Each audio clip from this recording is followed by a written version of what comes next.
तो आगे बढ़ते हैं। ठीक है, इसमें यही बोल रहा है कि आगे यही बोल रहा है बिनिंग में कि जो आउटपुट आता है ना, वो डिस्क्रीट रहता है। ठीक है, तो अगर आपको किसी मॉडल में यूज करना है तो और फीचर इंजीनियरिंग यूज करना पड़ सकता है करके। ठीक है, फिर उसके बाद आता है स्टैटिस्टिकल ट्रांसफॉर्मेशन। स्टैटिस्टिकल ट्रांसफॉर्मेशन मतलब क्या रहता है? कई बार क्या रहता है, हमारे पास नॉन लीनियर डेटा रहते हैं, है ना। तो नॉन लीनियर डेटा को मॉडलिंग करना बहुत दिक्कत पड़ जाता है कई बार। ठीक है, तो नॉन लीनियर को लीनियर करने के लिए कई बार क्या रहता है, हमारे पास ट्रांसफॉर्मेशन टेक्निक्स रहते हैं, है ना। उसमें एक रहता है box cost transformation, log transformation. ठीक है ना, और भी ट्रांसफॉर्मेशन रहते हैं। ठीक है, ये देखिए बॉक्स कॉक्स का ये मैथमेटिकल रिप्रेजेंटेशन। बॉक्स कॉक्स रहता है, लॉगरिथमिक रहता है, reciprocal, square root transformation, polynomial transformation, कई सारे ट्रांसफॉर्मेशंस रहते हैं। ठीक है, एक डेटा को हम क्यू क्यू प्लॉट देखते हैं ना कई बार, तो उस क्यू क्यू प्लॉट में कई बार हमारे पास डेटा नॉन लीनियर आ जाता है, और उसको लीनियर करने के लिए हम ये ट्रांसफॉर्मेशंस यूज करते हैं। तो ये हो जाता है। न्यूमेरिकल डेटा में फीचर इंजीनियरिंग कैसे किया जाए, तो ये तरीके, ये 6 तरीके। ठीक है, तो आप ऐसे न्यूमेरिकल डेटा में ऐसे 6 तरीके से फीचर इंजीनियरिंग कर सकते हैं। ठीक है, फिर और नेक्स्ट देखते हैं फीचर इंजीनियरिंग और कैटेगरिकल डेटा। कैटेगरीज रहती है ना, कुछ डेटा कैटेगरिकल फॉर्म में रहता है, तो उसमें फीचर इंजीनियरिंग कैसे किया जा सकता है, तो 3 तरीके से किया जा सकता है। Transforming nominal features, transforming ordinal features, encoding categorical features. ठीक है, तो इसके बारे से भी देखते हैं।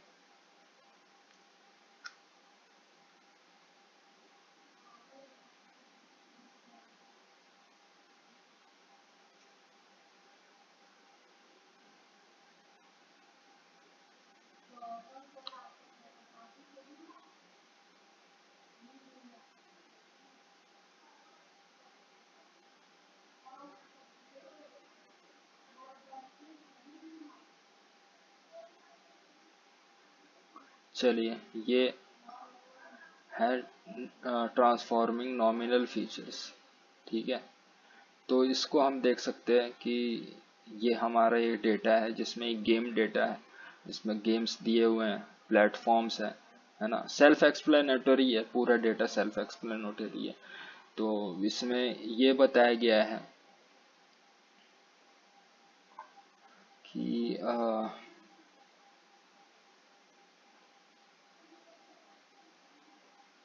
इसके साथ क्या किया गया वो देखते हैं।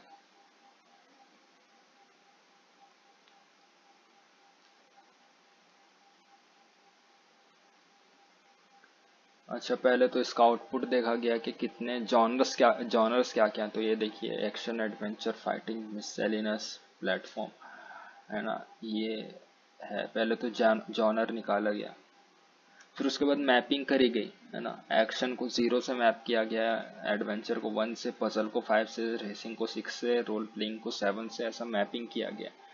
अच्छा, फिर उसके बाद लेबल इनकोडिंग किया, है ना। अच्छा, लेबल इनकोडर के यूज यूज करके मैपिंग किया गया। ठीक है।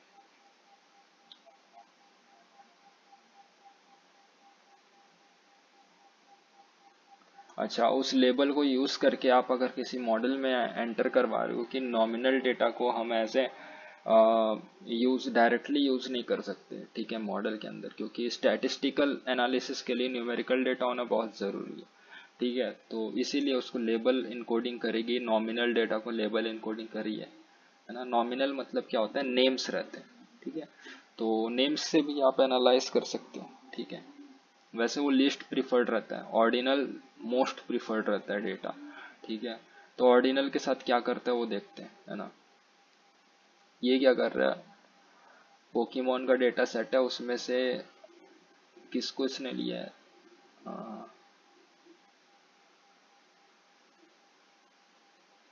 जैन 1, जैन 2, चलिए इसको आगे देखते हैं।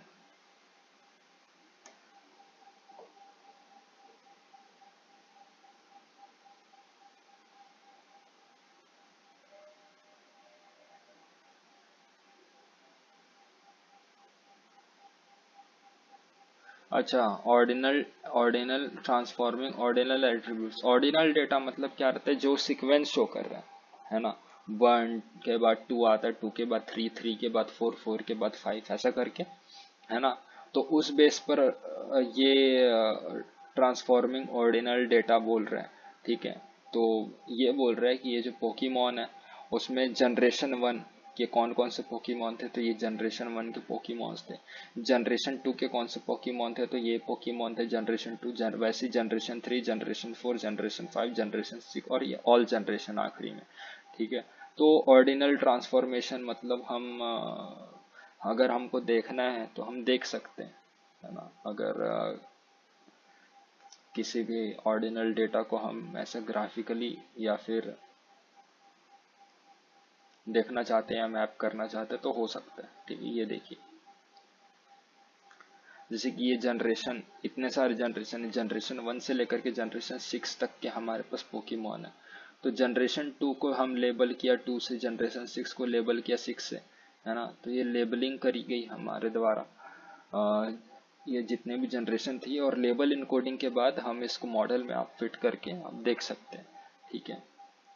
कि आपको नेक्स्ट आपको यूज कैसे करना है वो आपके ऊपर है, ठीक है।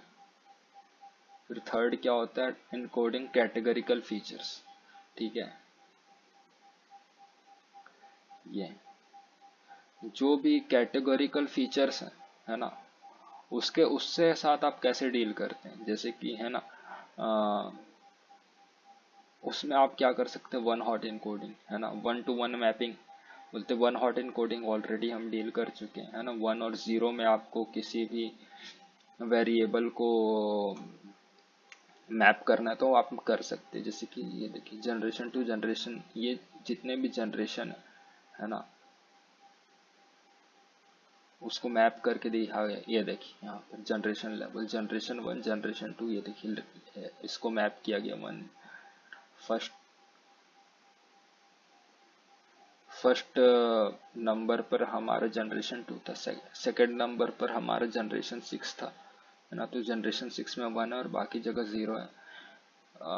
लेजेंडरी लेजेंड लेबल, लेजेंडरी, है ना। लेजेंडरी में हम देख सकते हैं, पहला वाला फॉल्स है तो फॉल्स में 1 है, ट्रू में 0।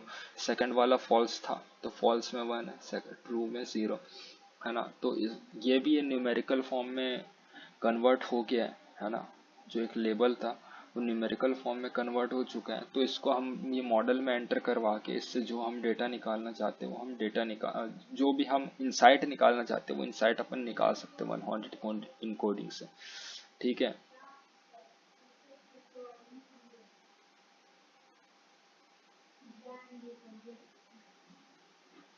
फिर उसके बाद हम देखते हैं डमी कोडिंग। डमी कोडिंग क्या रहता है, डमी कोडिंग में ऐसा रहता है कि जैसे कि वन हॉट इनकोडिंग में जितने एन वैल्यूज है ना, तो एन क्रॉस एन का मैट्रिक्स बनता है। वैसे डमी कोडिंग में हमको m-1 फीचर्स मिलते हैं, ठीक है। एक कॉलम आपको माइनस मिलता है इसमें, ठीक है। एक कॉलम आपको मिसिंग मिलेगा, ठीक है। जैसे कि यहाँ पर जनरेशन 1 मिसिंग है, ठीक है।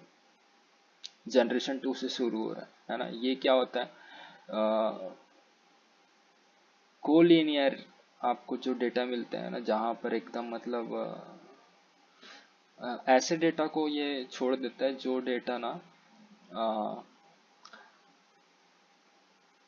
कोरिलेशन शो करता है, बहुत ज्यादा कोलिनियर होता है ना।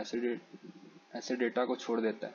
और ये डमी कोडिंग का फायदा ये रहता है कि डायमेंशनलिटी कर्स, है ना, डायमेंशन बढ़ जाते तो उसको कम करने में हेल्प करता है, ठीक है। यहाँ पर देखिए जनरेशन 1, 2, 3, 4, 5 तो है लेकिन 6 नहीं,